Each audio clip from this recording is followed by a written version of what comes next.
kesho. Eliza umependeza, sijui nini. Ninacheka. Kama sasa kwa mfano ukiwa hujaasilika utafanya nini? Na ukiwa umeasilika utafanya. Nikamwambia bwana, mimi vyovyote takavyokuwa mimi nitaishi. Sema tu nitabadili nini? Tabia. Kweli sasa katika ile nacheka kaniingizia kwamba bwana, majibu yako ni mabaya. Nikabadilika ghafla sana, namwangalia yeye ananiambia. Nikavuta picha haraka. Nakumbuka nilivyozaliwa, nilivyokataliwa na baba, nilivyopitia, nilivyokuwa najiuza, yaani nikapata tu mambo mengi tu. Nikapata jibu hapa, chanzo ni baba. Kwa hiyo nisilalamike sana, babangu ndiye kanisababishia matatizo kama haya. Angeweza kunisomesha na angeweza kulea, nisingepata matatizo kama haya. Ikabidi nianze kucheka. Akishakuwa katika hali ile, unajaribu kukaa naye karibu na kuongea naye kwamba jamaa, watu wote sio wabaya. Sisi tupo kwa ajili yako na tupo kwa ajili ya kukusaidia. Akaniambia kwamba wewe kinachotakiwa sasa hivi ujifunze kusamehe. Nakuja nalia, nakuja nacheka. Nilikuwa nasikia kwamba mtu mwenye ukimwi anakaa miezi 6. Daktari kanambia kwamba ujilinde, ujituze.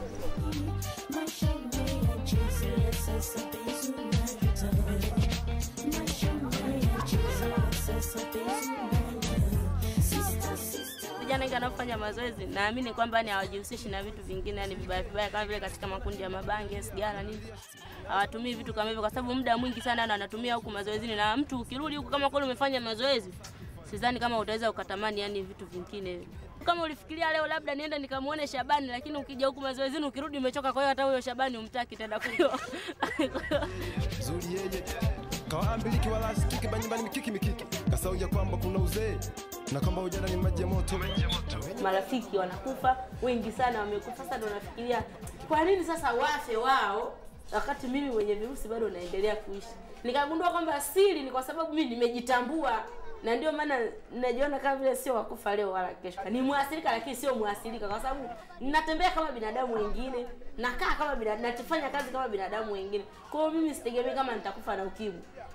Ikawa imenitoka kabisa. Najiona mimi ni mzima. Mimi nitajitangaza kwa niaba ya kukuelimisha wewe. Lakini wewe utakavonikuta njiani utaanza kunisemea mimi vibaya. Ana ukimwi huyo. Hata usisubutu kabisa kumsogelea. Marehemu mtarajiwa huyo. Jeneza hilo linapita.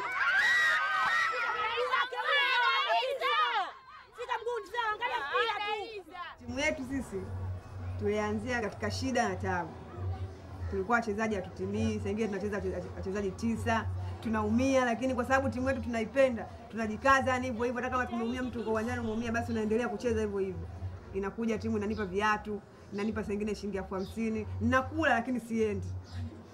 Kwa sababu najua timu yangu imetoka na umbali na imepandisha daraja kuanzia la 4 la 3 hadi sasa hivi daraja la 2. Kwa hiyo mimi siwezi kuondoka, yani pale naona ndo kama ishafika.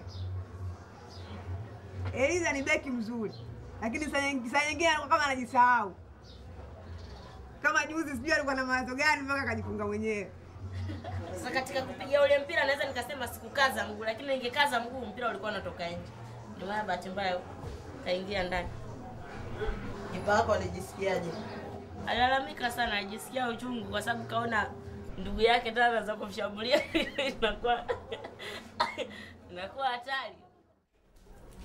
Swala la ukimwi ni kweli ni tatizo. Lakini litazidi kuwa tatizo ipo wanajamii hawatajitokeza kwenda kupima. Na litakuwa ni tatizo kubwa. Kama mtu unajitokeza kwenda kupima, naamini kwamba kulingana na ushauri utakaopewa kutoka kwa washauri, utakwenda kukomesha ukimwi uko mitaani. Hautaupata na wala hautaupeleka. Lakini kama wananchi tutaendelea kujificha, swala la ukimwi itakuwa bado ni tatizo. Tutazidi kuambukizana huko gizani, tutazidi kufa, na tena yani tutakufa zaidi kwa sababu tunajificha. Ingawa sijapata furaha kubwa katika maisha yangu, naamini kwamba furaha yangu mimi sio uhai. furaha yangu mimi ni kukutana na baba yangu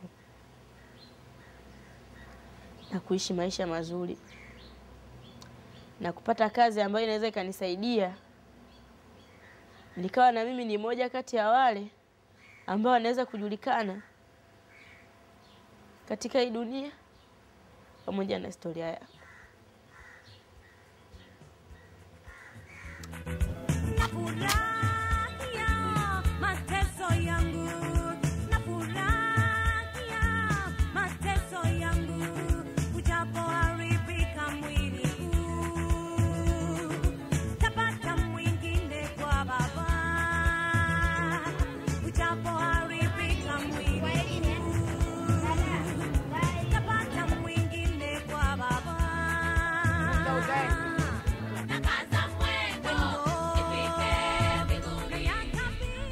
Hadija amesaidiwa na wasamaria wema ambao wamempeleka Rutindi kwa ajili ya kwenda kupata matibabu.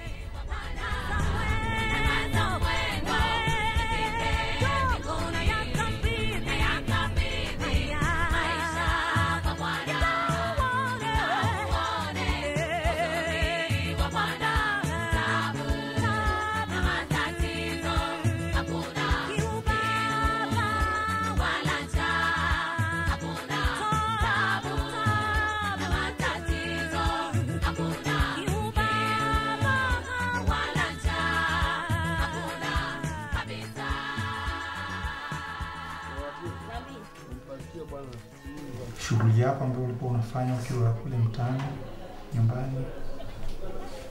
Tangu bora.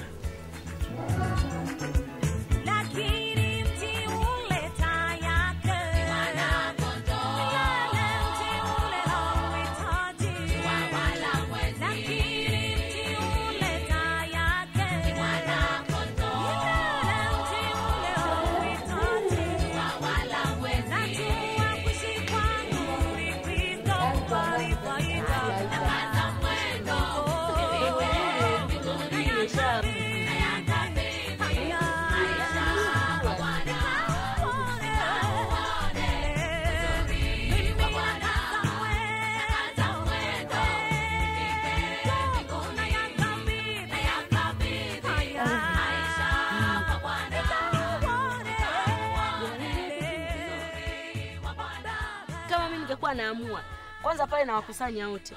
Alafu na hapa kama mkopo, yani kwa uamuzi wangu, na hapa mkopo afikisha lile eneo nalivunja na sitaki mtu aonekane pale. Yani kama ingekuwa amri yangu, nikimuona na kamata ndani. Basi yani ingekuwa amri yangu, lakini sina amri. Eneo lipo na watu watakwenda na watazidi kwenda na watazidi kwenda. Hata watoto watazidi kwenda, hata kina mama wataachana na waume zao, watakwenda pale. Tafadhali ndugu yangu usinichukie, kama kuna makosa naomba tusameane. Mimi na wewe hatuna tofauti, panapo matatizo siturekebishane.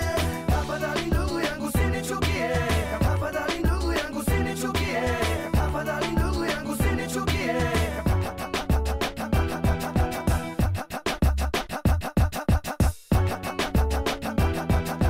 Tafadhali ndugu yangu usinichukie, kama kuna makosa naomba tusameane. Baada ya miaka 20 hivi tutahamia huko. Sasa